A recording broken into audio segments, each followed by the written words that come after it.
Hello guys. So நான் போன வீடியோவில் நான் சிறகடிக்க ஆசை ப்ரோமோவை பற்றி பேசியிருந்தேன். இந்த மாதிரி ரோகிணி மாட்டுவாங்களா அப்படின்னு ஒரு டாபிக் கொடுத்து பேசியிருந்தேன் இல்லைங்களா?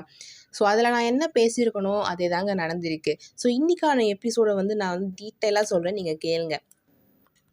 ஸோ இன்றைக்கி எபிசோடில் என்ன நடந்துச்சு அப்படின்னு பார்த்தீங்கன்னா, ஃபஸ்ட்டு மீனா ஸ்ருதி கிட்ட எல்லாத்தையும் சொல்லிடுறாங்க. இந்த மாதிரி ரோகிணி பற்றி சொல்லிடுறாங்க.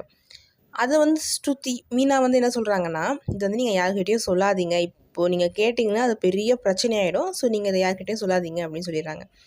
ஸ்ருதி அவங்களுக்கு அதை ஷேர் பண்ணணுன்ற இதில் அவங்க ஹஸ்பண்ட் கிட்ட ரவி கிட்ட சொல்லிடுறாங்க. இந்த மாதிரி மீனா சொன்னாங்க. ரவி உடனே டென்ஷன் ஆகிடும். ஐயோ என்ன இது அப்படின்னு சொல்லி அவன் முத்துக்கிட்ட இதை ஷேர் பண்ணுறான். முத்துவும் சொல்கிறான், நான் அப்போவே நினச்சேன், இந்த பார்லர் அம்மா ஏதோ கேம் விளையாடினுக்கு தான் நினச்சேன் அப்படின்னு சொல்லிட்டு உடனே அவங்க அப்பா கிட்டே அதை சொல்லிடுறாப்புல முத்து.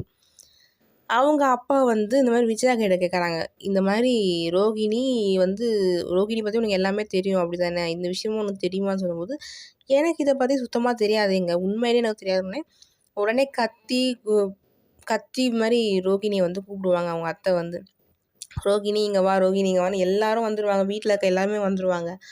இந்த மாதிரி அவங்க கேட்பாங்க, நீ ஹாஸ்பிட்டலுக்கு போனியா, எதுக்கு போனேன், இந்த மாதிரி 2வது குழந்தைக்கோசம் நீ செக்கப் கோசம் போனியா அப்படின்னு போகும்போது ரோகிணி அழுதுனே இருப்பாங்க. உடனே ஆமாம் ஆண்டி, நான் அதுக்கு தான் போனேன் அப்படின்னு சொல்கிறாங்க.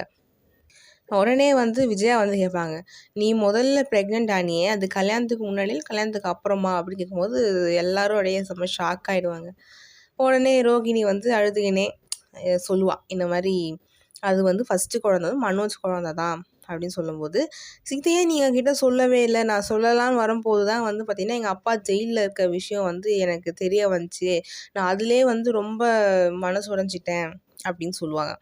இந்த மாதிரி அவங்க சொல்லுவாங்க, நைட்டுலாம் மனோஜ் நான் அதை பற்றி அழுது, எங்கள் அப்பா ஜெயிலில் இருக்கிறத நினச்சி நான் அழுது ஸ்ட்ரெஸ் ஆகி எனக்கு அபார்ட் ஆகிடுச்சு அப்படி ஒரு போடுவா ரோகிணி. ஸோ இதுதான் நடந்த விஷயம் அப்படின்னு ரோகிணி அவங்க ட்ராமாவை ஃபுல்லாக முடிச்சிடுறாங்க. நாளை வருவதில் என்ன ஆகுதுன்னா, ரோகிணி விஜயா கிட்ட பேசுகிறாங்க. இந்த மாதிரி இந்த வீட்டில் இருக்கவங்க கிட்டேருந்து எனக்கு டிஸ்டர்பன்ஸ் கொடுத்துட்டே இருக்காங்க அத்தை, என்னால் நிம்மதியாகவே வாழ முடியல, ஒரு ஃப்ரீடமாகவே வாழ முடியல, அதனால் நாங்கள் தனியாக போயிடலான்னு, அது ஏற்கனவே ஒரு பிளான் போட்டாங்கல்ல, எப்போயோ இந்த பிளான் போட்டிருப்பா ரோகிணி ஸோ நாங்கள் தனியாக போயிடலான்னு இருக்கிறோம் அப்படின்னு ஒரு முடிக்கிறாங்க. விஜயா ஷாக் ரியாக்ஷன் கொடுக்குறாங்க. ஸோ அதோட இன்றைக்கி இந்த எபிசோடு முடிஞ்சிச்சு. ஸோ பேசிக்கலி இந்த சீரியலில் என்ன பிடிச்சது அப்படின்னு பார்த்தீங்கன்னா, ஒரு விஷயம் நடக்குது அப்படின்னா டக்குன்னு முடிஞ்சிடுங்க. அதாவது நான் என்ன நினச்சேன்னா, இப்போது ஃபார் எக்ஸாம்பிள் ஸ்ருதி ரவி கிட்ட சொல்கிறதுக்கு கொஞ்சம் டைம் எடுக்கும், ஐ மீன் நிறைய சொல்லுவாங்க. ஸோ ரவி முத்துக்கிட்ட சொல்கிறது அதெல்லாம் இல்லை, அதுவே டக்குன்னு முடிஞ்சது சூப்பராக. ஸோ அதுதான் எனக்கு ரொம்ப பிடிச்சிருந்தது. ஸோ ரோகிணி மாட்டில் சூப்பராக ஒரு காரணம் சொல்லி முடிச்சிட்டாங்க.